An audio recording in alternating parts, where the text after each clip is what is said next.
Hey, good morning, guys. How y'all doing today? Welcome to Voices from the Dirt Road. Shawn here. Hey, I have my favorite crumpet says ranch hard, be happy. And here on my farm, that's what we try to do.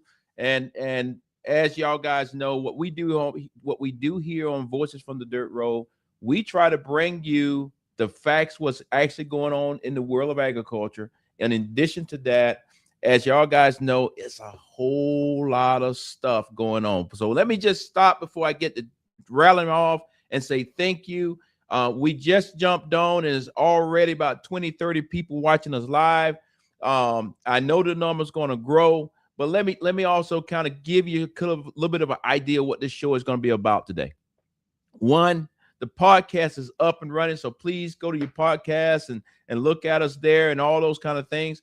But in addition to that, I'm real excited today because today I get a chance to talk to a guest that I've been knowing for a long time. Him and I were in the military together. We served overseas together, and now both of us are cattle producers. So look forward to having that conversation with Jerome. But before we get into all of that, let me kind of give you kind of update what's going on here at the farm. Hey team, hey, isn't that a pretty cool picture? Yesterday had a farmer over here. We were talking about genetics on cattle. We were also talking about you want your cows not only to have the best genetics, but at the same time to be gentle. I want to make sure to clear to everybody over here on my farm, '07 Farms. Our cows are not pets at all. However, we treat them right. They trust me, and I can basically just walk out there in the field and have a conversation. This cow here is a heifer, but she's bred, and she should be having a calf here in January. So, like many of y'all guys farm, we are actually in the calving season. We already got 2 calves on the ground, and I'm fully expecting another calf in between somewhere this weekend or sometime next week. And to be truthful, Linda, it's still dark outside. So we know when this show is over, I might actually have a calf on the ground. And so we'll take a picture and bring it to you next week. But that's just an example of if you're doing it right, you should be able to handle your cows. Now I understand some of y'all big farms that got 200 and 300 head of cattle, you can't do that. But most farms are somewhere between 20 and 30 head of cattle at the most. And so, that's me. I'm not the biggest guy. I don't want to be the biggest guy, but I do want to be able to produce a very good product that the American people can consume and I can get a fair price for. So let me jump right on into, let's talk about the stool. Put the stool up, please. Hey guys, every week I try to take some time and bring you back to the essence of this show. And the essence of this show, we're talking about 3 different things in the world of agriculture. One is livestock. As y'all guys know, I'm on the livestock side of the house, cattle producer, but that also includes the poultry world. That includes the guys that are dealing with the pigs, goats, you name it, fish, whatever. If you want me to talk about it, please just reach out to my team and we will bring somebody on the show to have that conversation. In addition to that, we also talk about row crops. As y'all guys know, right now, row crops are dominating the news. And at the same time, we got to help our row crop farmers because right now, I'm concerned that we're going to have a lot of people file bankruptcy based on us not actually having anywhere truly to sell our soybeans and other crops. But we'll get more into that a little bit later on into the show. And then the other piece is forestry. I think if you look back in our episodes we had, I don't remember the number of the episode, but we actually had a gentleman on that talked to us about forestry because right now in the great state of Georgia, and perhaps even across the nation, we're actually having paper mills that are shutting down. People are losing their jobs. And many of those places where they're shutting down, those are very, very small towns. Believe me, I know they are very small towns. And the town depends on the farmers and they depend on the forestry industry. And right now, both of those industries are actually in the hurt locker. So we'll have more discussion on that. And then the other piece, what we're seeing right now is the Department of Agriculture, Secretary Rollins seems like every week She's talking about rolling some kind of new program out. We're going to get in the weeds today and talk about some of those new programs. I think just this week alone, we had 2 different new programs rolled out. And we just want to make sure that the farmers are tracking it, because some of these things that she's talking about has a very tight window of when you need to actually go into the USDS. Go into your local offices and actually get the paperwork done. So, and then the last thing that I would say, if you're looking at our stool there, it says pass the farm bill. I keep preaching that because the farm bill is based off 2018 prices. It's designed that helps our farmers in the crisis, but it also has a significant amount of money that's in the farm bill is for the SNAP program. As y'all guys know, we just got over, the government just opened back up, and our SNAP less fortunate people was in the hurt locker. So we got to get that farm bill passed so there's up to this to the expenses of 2025, 2026. So we just got some work to do. With that being said, let's move on down and start talking a little bit about some of the things that actually have occurred this week alone. I think it was yesterday or the day before, Secretary of Agriculture came out and she said that, hey, we're going to roll out let me get it right, Farmers Bridge Assistance Program. At the end of the day, they announced that it was supposed to be $12 billion. And then, the president said $12 billion. And then Secretary Rollins said, no, sir, it's going to be $11 billion. And we're going to keep $1 billion back for some specialty crops. I think some more details going to come out on that. But what I want to just bring out to you, I'm going to play a couple of videos. Let the secretary and others tell the story, and then I'll come back on the backside. Can you play the next video, please? And what that means is a continued signal that this country and our farmers produce the best, highest quality soybeans, sorghum, et cetera, in the world. And what you've been able to do is open those markets up and, again, move toward an era where our farmers are not so reliant on government checks, but they have the markets to sell their product. Having said that, we do have a bridge payment we'll be announcing with you next week, as we're still trying to recover from the Biden years. That's right. To help the farmers. That's right. Help the farmers. They did not help the farmers. That's right. Thank you very much. Thank you, sir. Scott? So as you can see there, that was last week inside of the cabinet meeting with President Trump. That's where Secretary Rollins was making an announcement, and she said next week. I got to give her credit. Next week finally came, because she's been saying next week for a long time, but next week finally came, and they actually rolled something out. Can y'all guys play the next video? Let's see what the details are. Good evening to you. We begin tonight with new reaction from Arkansas farmers to President Trump's $12 billion aid package for the nation's struggling agriculture sector. The move promises some much-needed relief for many row crop farmers, but is it too little too late? Channel 7's Andrew Mobley has the story tonight. Andrew. If anything is clear, it's that the federal aid isn't a full-blown rescue, rather a Band-Aid. The proposed aid cap of $150,000 per farm simply isn't enough to make most Arkansas farmers whole. The Arkansas Farm Bureau says the aid would provide roughly $50 an acre, but Arkansas soybean, rice, corn, and cotton farmers lost on average $243 per acre this year. We are going to have more. We greatly appreciate what the administration has done and getting this help to producers, but it's not close for us in the South. The Farm Bureau and Arkansas's congressional delegation have fought since summer to secure federal aid for farmers amid a catastrophic ag economy that has seen increasing family farm bankruptcies and even closures. The federal government was preparing to address the crisis, but the shutdown delayed the bailout. So farmers won't see those federal dollars until the end of February. And because all through February is when most farmers re-up their loans, that could mean the difference between getting new financing or not. When we get into February, it could be too late for some of the farmers that are more of a financial burden. But farmers can help themselves by communicating with their local farm service agency to determine how much aid they can receive. What farmers need to do is they're going to need to go into their FSA office before December 19th and make sure that their reported acreage is correct, or report their acreage before that date, because after that date at 5 p.m. they're going to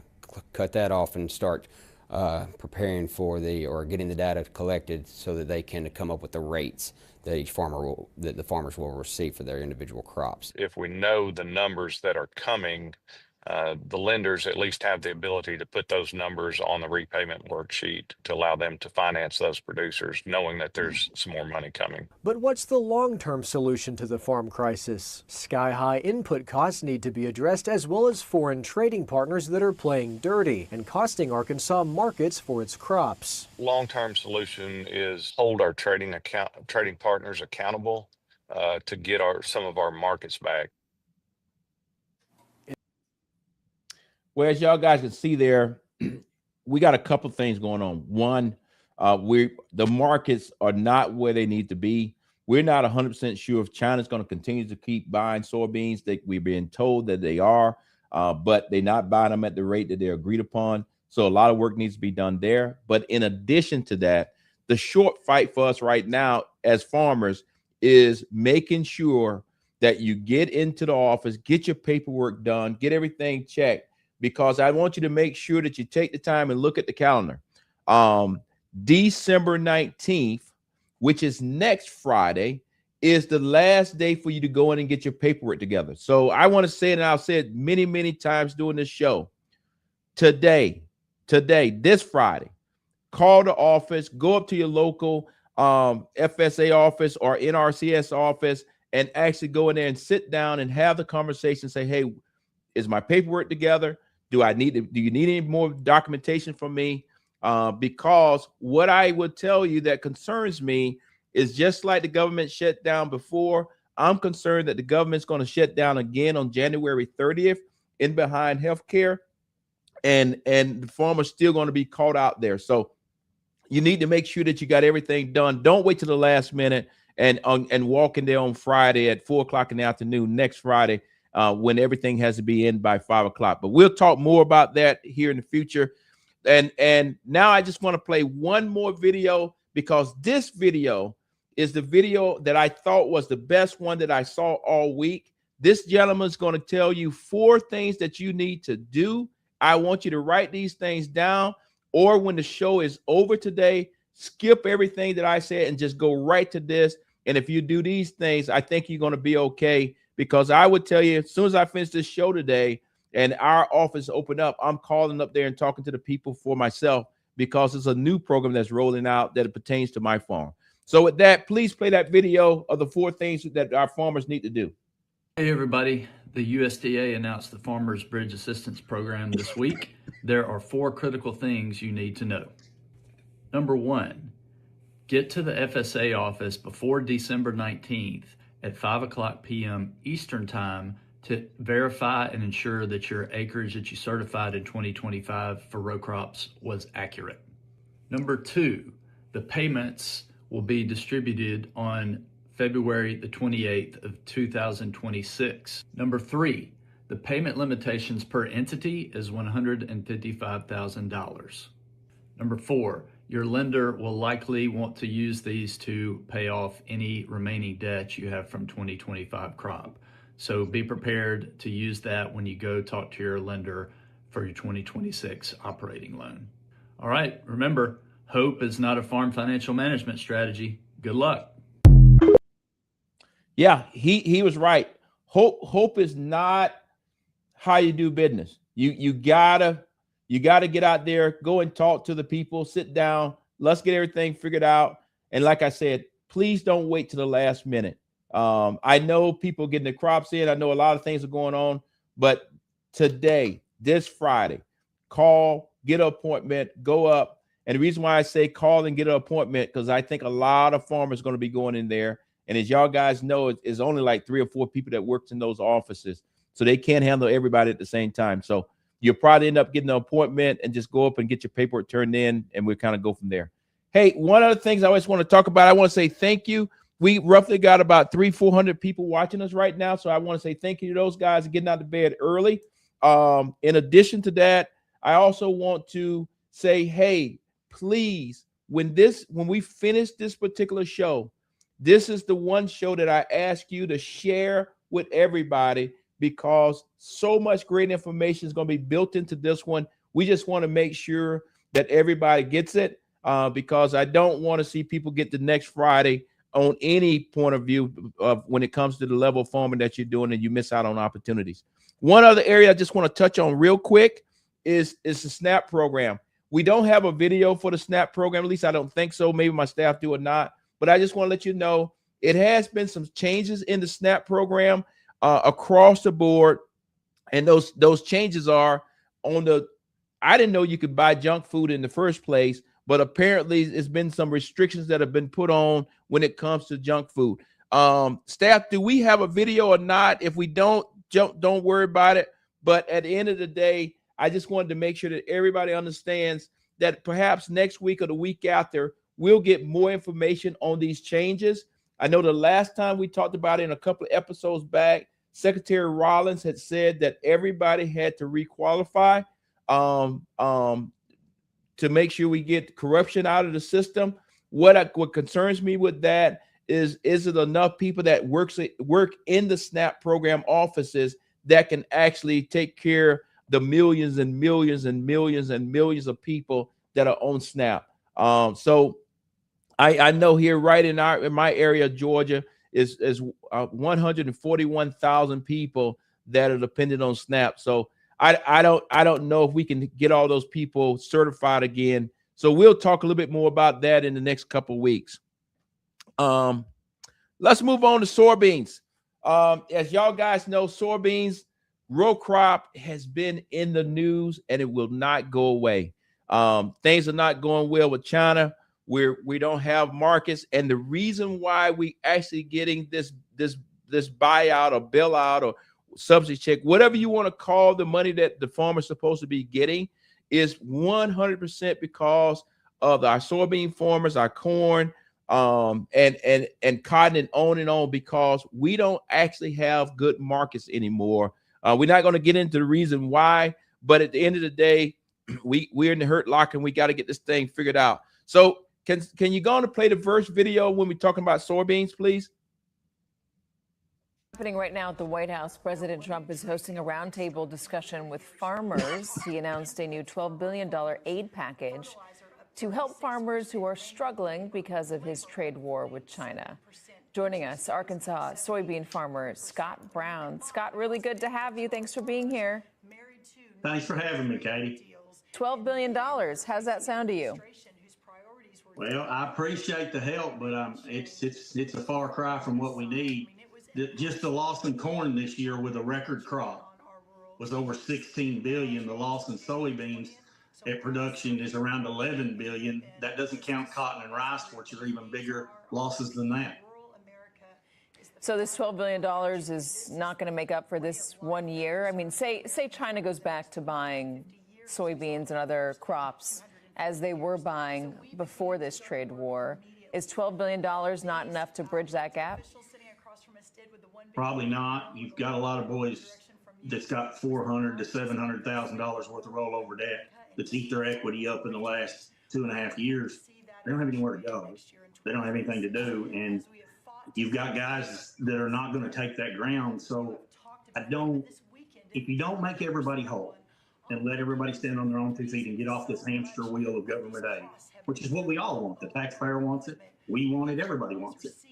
You need to square everybody up. Senator Moran even said it was a $40 billion problem. So, I mean, his own senator says $40 billion, and what's he come up with? $12 billion.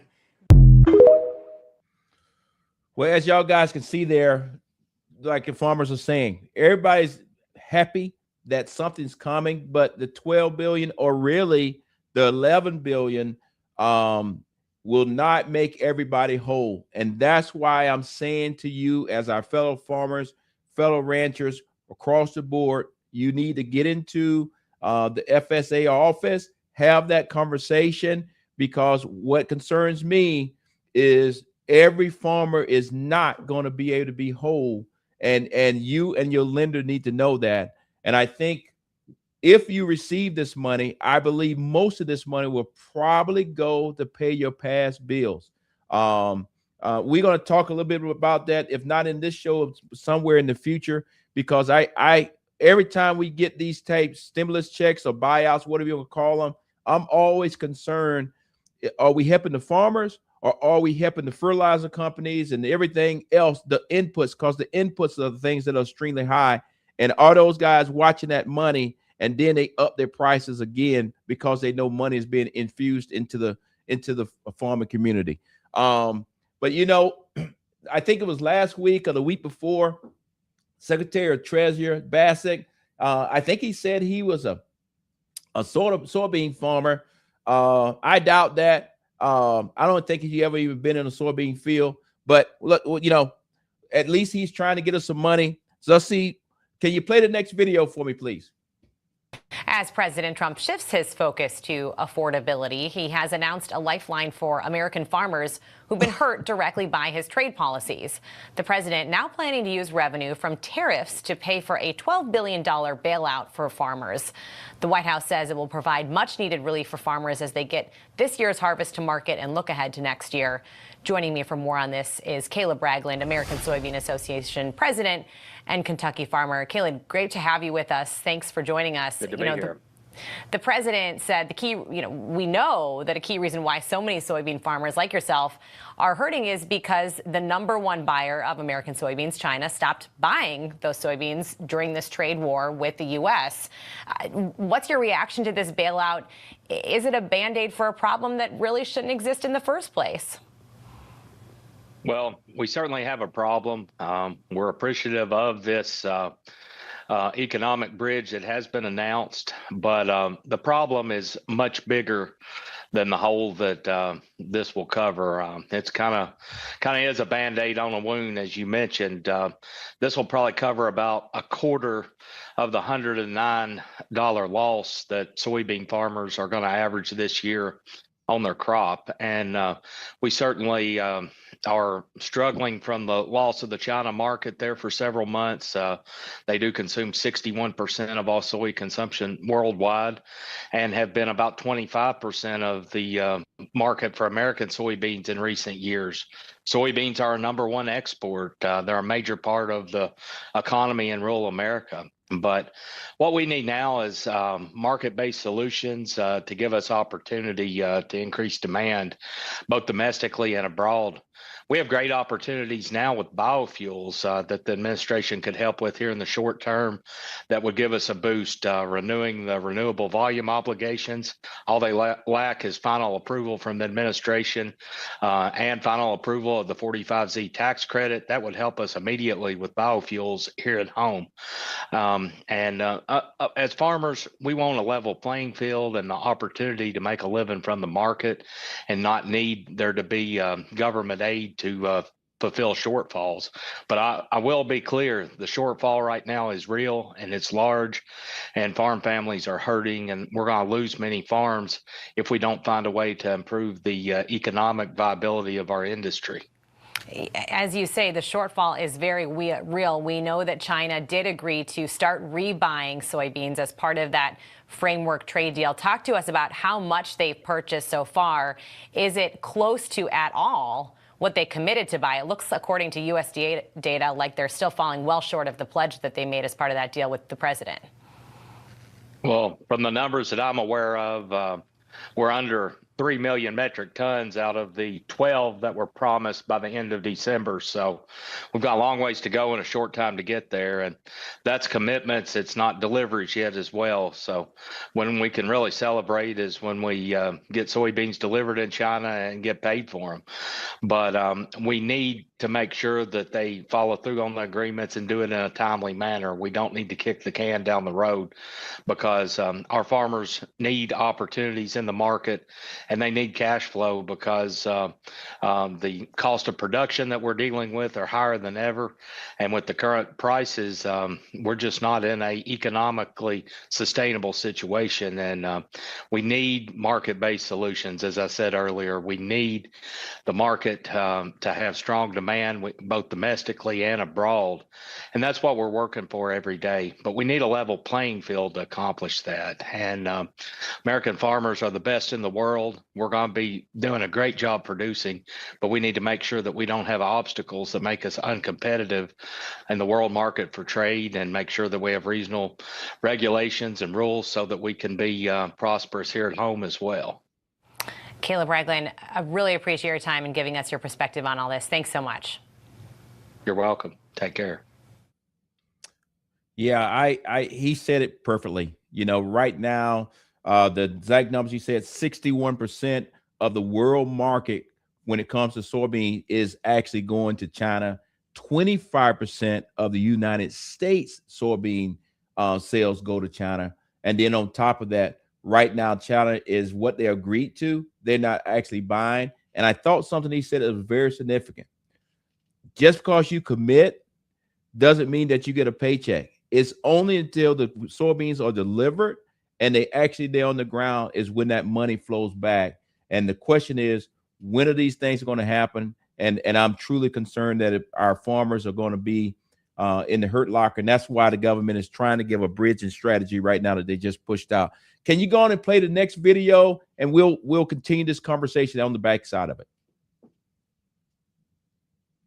Welcome news. This was a priority of farmers and ranchers, and it's been a priority of Farm Bureau the last few months to work with the administration to see if we can get this done. So we're really thankful to them for the program they've rolled out here.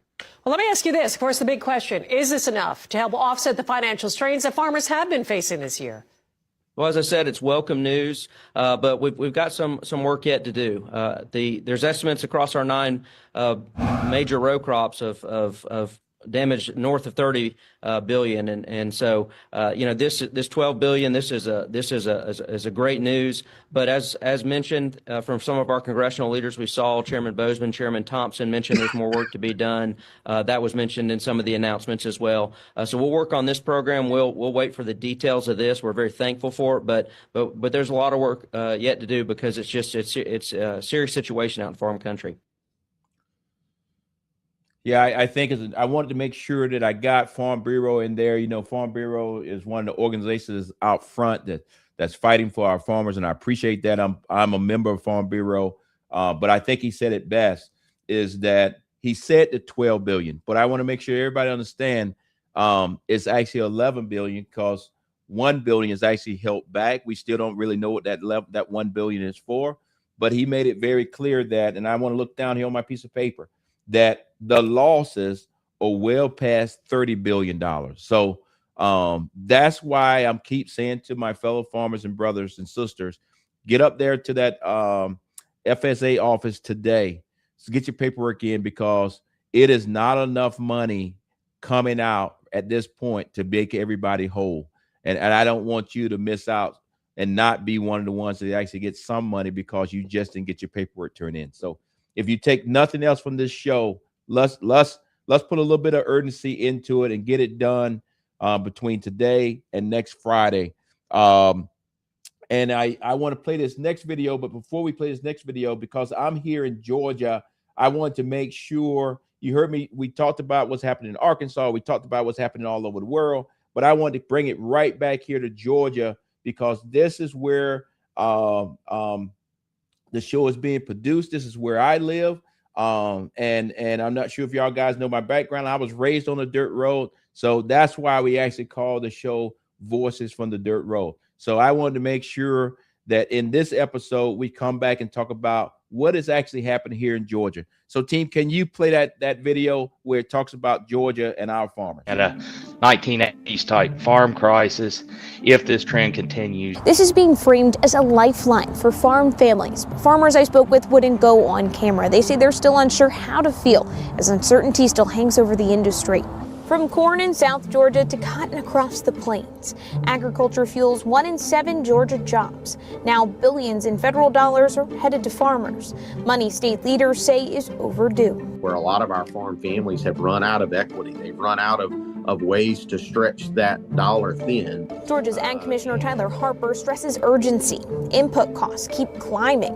Row crop season is ending and farmers are already making decisions for next year. The American Bankers Association reports half of U.S. farms will profit this year, even fewer next year. The farm aid package includes one-time bridge payments to offset what the administration calls trade disruptions and production costs. It's called a bridge to get over those troubled waters that our American ag economy is in right now, to help us to sustain American agriculture and our nation. Up to $11 billion will go to row crop producers: peanuts, cotton, corn, and soybeans. Another $1 billion for specialty crops like fruit, vegetables, and pecans. But critics say the bailout doesn't fix deeper issues: shrinking markets caused by tariffs, bailouts benefiting large producers over small or mid-sized farms. The president of the American Soybean Association calls the aid a Band-Aid on an opened wound. I've been farming 21 years now full time, and this is by far the most serious economic situation that I've experienced and my family's experienced, and I think that's the same for many farmers across this country.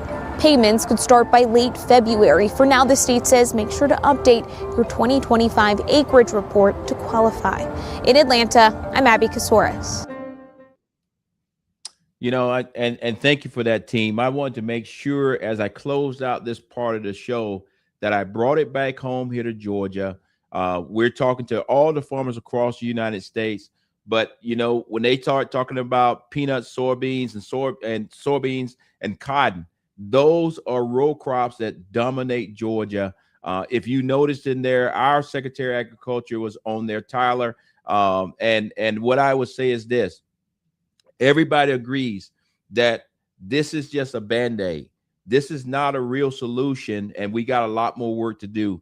But I say to you again, my fellow farmers and brothers and sisters out there, hey, get in there to that FSA office, get your paperwork filled out, so that come February, you'll be in line to get some payments and be able to farm next year. That's what it's all about. We're just trying to get you to be able to farm next year, and kind of go from there. So now we're going to move into the area that I make a living in, and that's cattle production.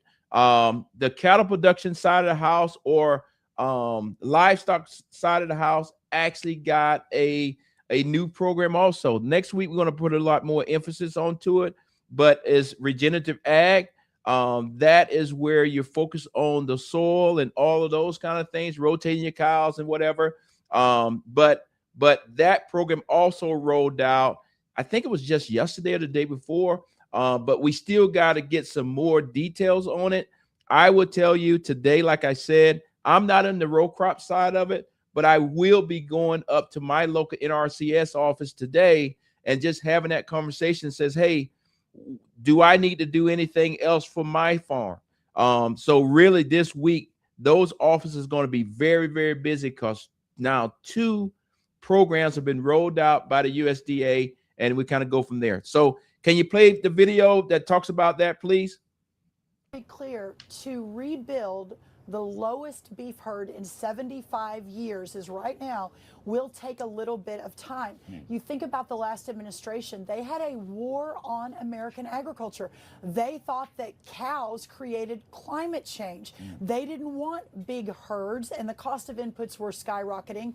And as a result, a lot of our cattle ranchers reduced the size of their herd at the same time that you have an unprecedented focus on protein, saturated fats, making America healthy again. So we're sort of in this perfect. Okay, as y'all guys can see, USDA is trying to deal with a lot of different things. The reason why I can't talk too much about regenerative ag, it was just announced, I think, yesterday. There's no real details out there on it. Like I said, I'm going to go to the USDA. I'm going to go up to the office today and try to get some more details, and I'll try to bring that back to you next week. I think, if I'm not mistaken, we have a guest. Is everything good to go with our guest? Can you hear me, Jerome?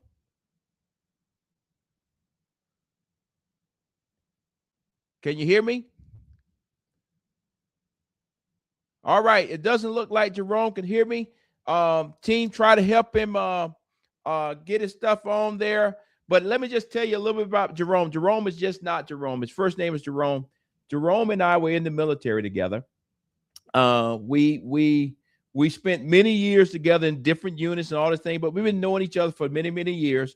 But way back there in 2015, 2016, we had the opportunity to deploy together to Liberia to help support the armed forces of Liberia. It was an awesome deployment. It was during the time on the backside of Ebola crisis that was going on. Him and I and our team because everything that I did in the military was done as a team.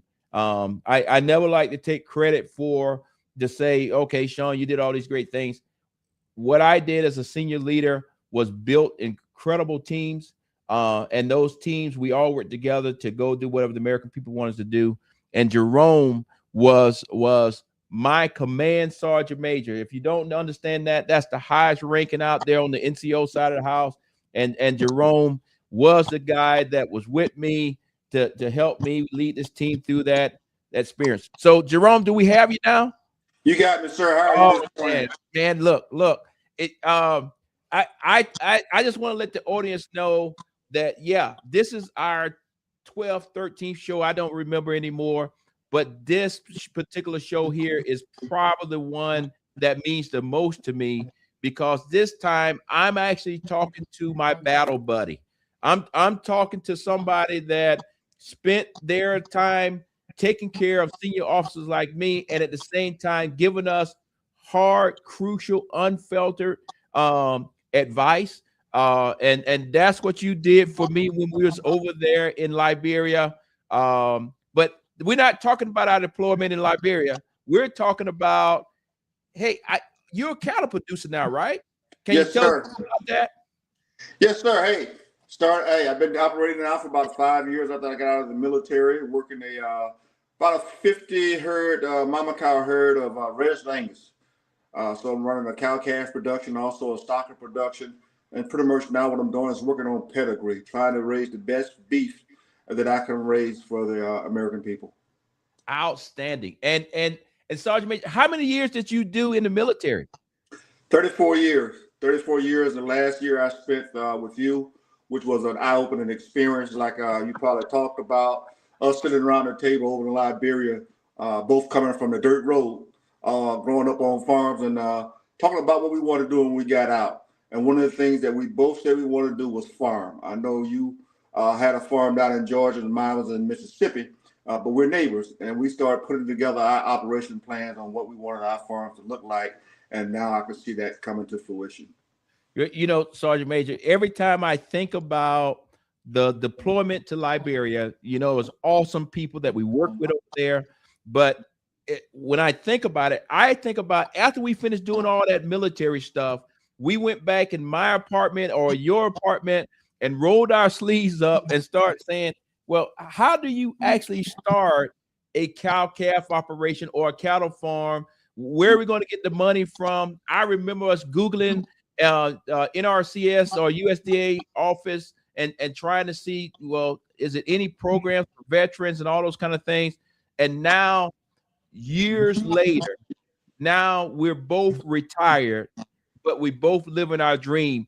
And I tell you, I get a chance to, because I talk to you all the time. You're doing an awesome job down there with your farm.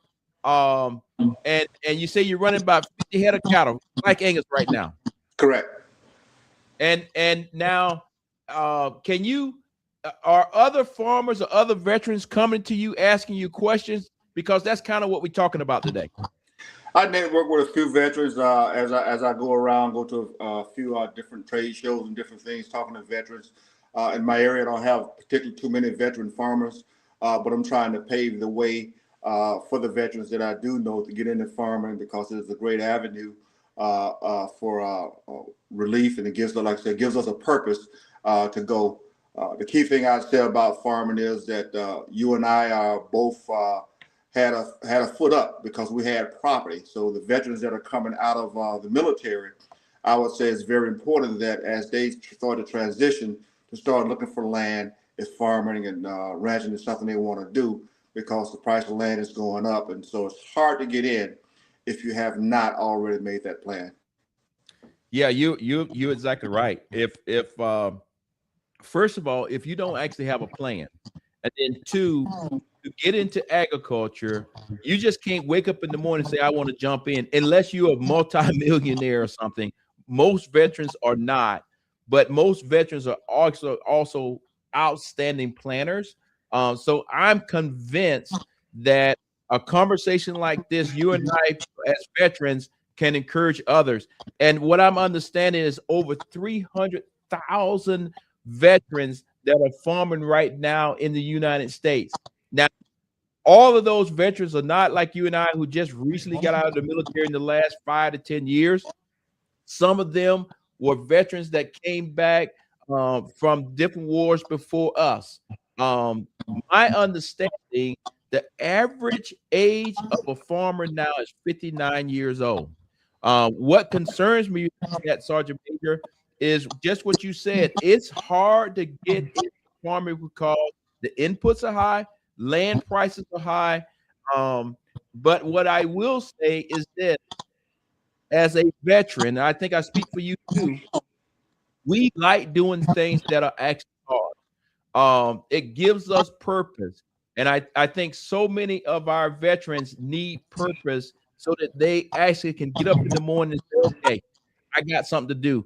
Um, let me just ask you this, Sergeant Major. Where do you see yourself going with your farm? Do you want to grow into like 100 head, or what is your overall plans? Yeah, my major goal is going to probably about no more than 75, 75, because I want to do a specialty crop. Right now, what I'm doing is I'm crossbreeding some of my Angus with Wagyu. So I want to do like a farm to table production, not only for seed stock and cow calf production with my pedigree herd, but also want to use some commercial cattle where I'm doing AI to crossbreed with Wagyu to order some high quality beef to our community and to the nation. And like listening to your show last week, the American Ranching Alliance is giving me great information and great ideas. So that's why it's good to be on your show, because I learn a lot as a farmer and a rancher. Well, I appreciate that. And that's what this show is all about. Voices from the Dirt Road is about sharing real information that other farmers, veterans, and others actually use. So I'm glad to see that you actually saw last week's show. I'm glad that individual is reaching out and sharing information, because when you start talking about trying to go from farm to the table, it's easy to say. It's another thing to try to do it and then scale it up. Um, um, can I don't want to go too far in the weeds, but can you tell the people what part of the country that you're in? And when you say community, I know you say you're trying to feed the entire United States, but you got to start small. So kind of give them an idea what part of the country, and if they want to reach out to you. I'm in Mississippi, a little small town on a dirt road called Liberty, Mississippi, and surrounding areas, Macomb, Jackson, not far from the Louisiana line where I can hit Baton Rouge and New Orleans. I've already started to share my meat just for samples to get people interested, and they're looking to buy size and whole beef cattle. So I'm looking to scale up, but like I said, you have to start local and build your way up, scale your way up. Yeah, Sergeant Major. And I know for our audience, your audience keeps hearing me saying Sergeant Major. That is habit. Sergeant Major or Jerome was the guy who I'll just say it plain. It was Sergeant Major and the rest of the team are the ones that made me look so good that senior leaders in the military said, Shawn, we're going to make you a general officer. So when you and I were deployed, I was Colonel Harris. And if things would have went sideways in Liberia, I probably still would have been Colonel Harris. So Jerome, I want to say thank you to that. But on top of all of that, Jerome, is what you just said there is so important to farmers, but also important to veterans, is start small, make sure you have your systems in place so that when you finally get out there and get it going, you actually can sustain it. I like what you said, that right now you're giving out samples of meat. That means that you're building your customer base. And by building your customer base, when you actually start going going farm to table meat, then now you will have a customer base that says, hey, Jerome, I want to buy half a cow, a quarter of a cow every year. So now you have 10, 12, 15, 30, 40, 50 people that comes back to you year after year, and you know exactly how many cows that you need to have to actually meet that need. That's correct. And one thing I'd say, Shawn, that is very important when you're building your plan, like I said, start small. start small, and then get registered with the FSA office to make sure you have your farm registered, so they are tracking what you're doing, so you're available for you have the availabilities to put in for grants and loans to grow as you go. So it's very important that you make that face to face with your USDA agent in your local community, so you are prepared to get some of the support you need in your local community. Yeah. So just what we were just talking about today earlier in the show of I was pushing on our farmers saying, don't wait to the last minute. You go up there to the FSA office, you go up there to the NRCS office, because in some of our small towns, maybe the same way like you down where you at, those offices is just the same building. You just go to the left or you go to the right. It is important that you know your point of contact personally, so that when things are, and having your farm registered, so that when things are coming down the pipeline, if it fits your farm and you want to do it, at least you're already in the system. So that's very good information. And let me just ask you this: what if you was passing out advice to young veterans that are coming out of the military today? What are the two or three golden nuggets that you would give them? Specifically, I want to go even specifically on this one, because when I look at the data on veterans, and I think I got a banner that kind of talks about how many veterans are actually in farming, but then how many minority veterans. So as you see there on the screen, 15% of all farms out here in the United States at least have one veteran that currently served in the military. So 15%. One of the things I also want to make sure that I would point out, and I get to my question to you in a second, Jerome, is when we look at minority farms, when we look at small farms, or whatever you want to call it, when it looks at African-American farmers like you and I, we make up 9% of the overall farming population.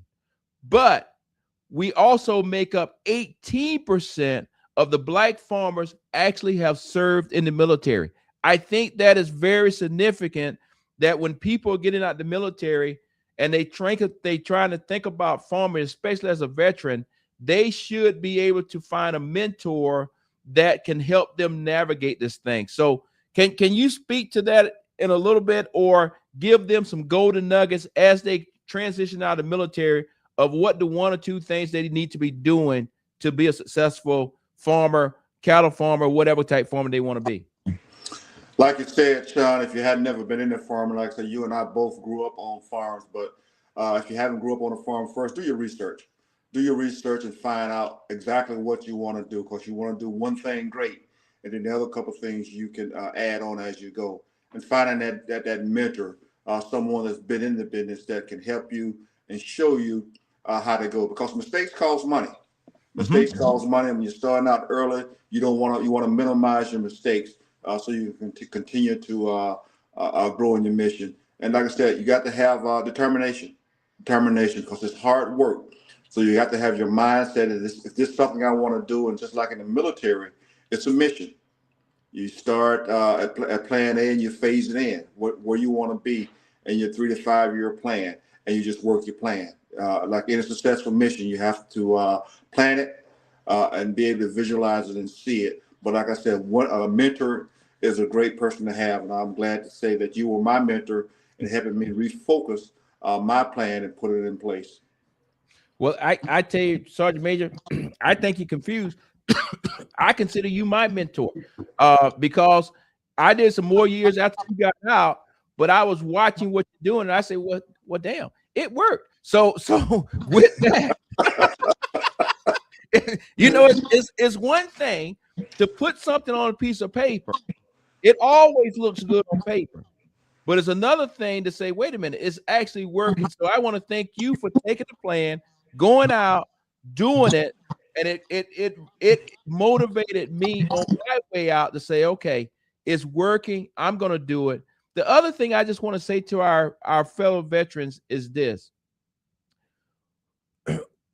as you transition out of the military and you say you want to get into agriculture, Jerome and I are on the cattle side of it, and we have acres and acres of land to make it work.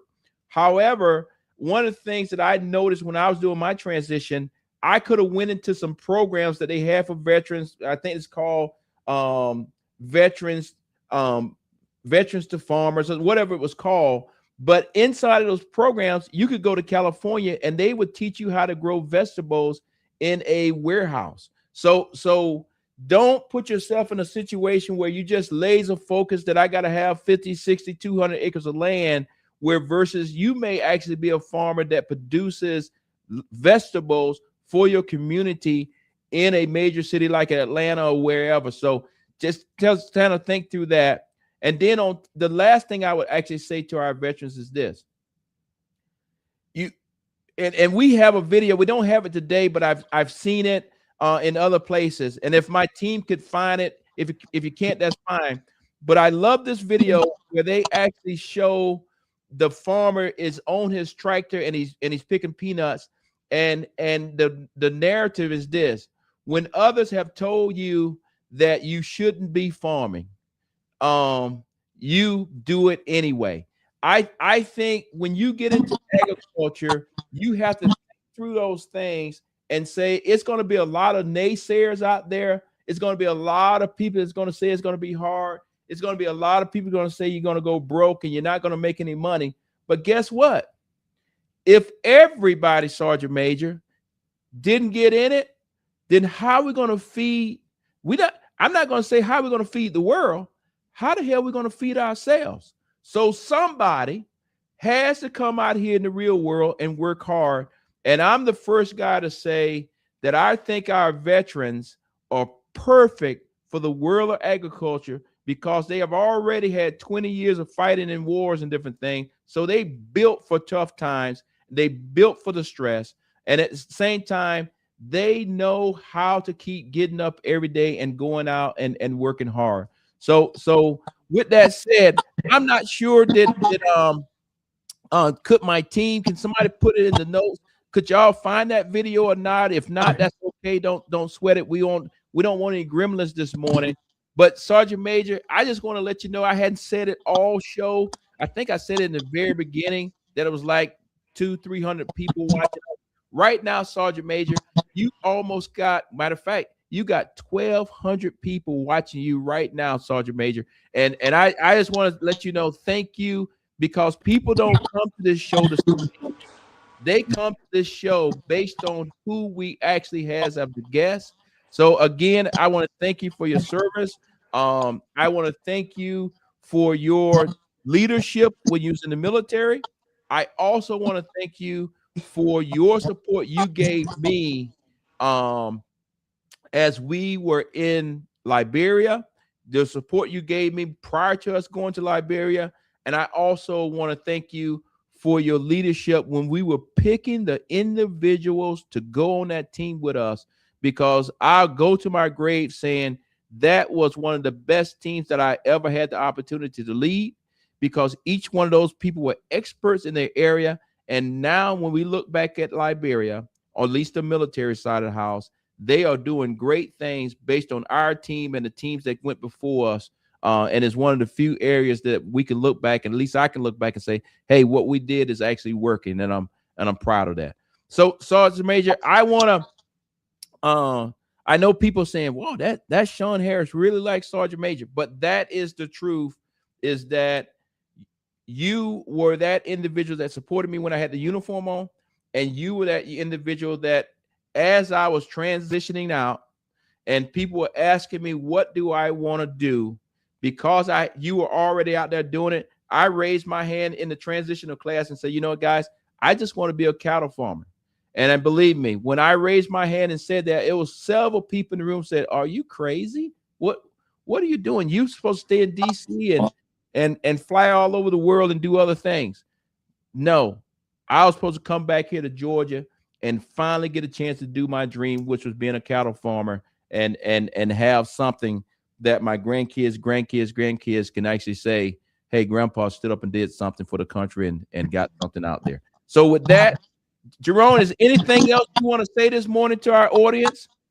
All thing I want to say, Shawn, is to the people of Georgia that while over in Liberia, you said we took care of you, but it was easy to do because one thing I said about Shawn Harris is that he listens.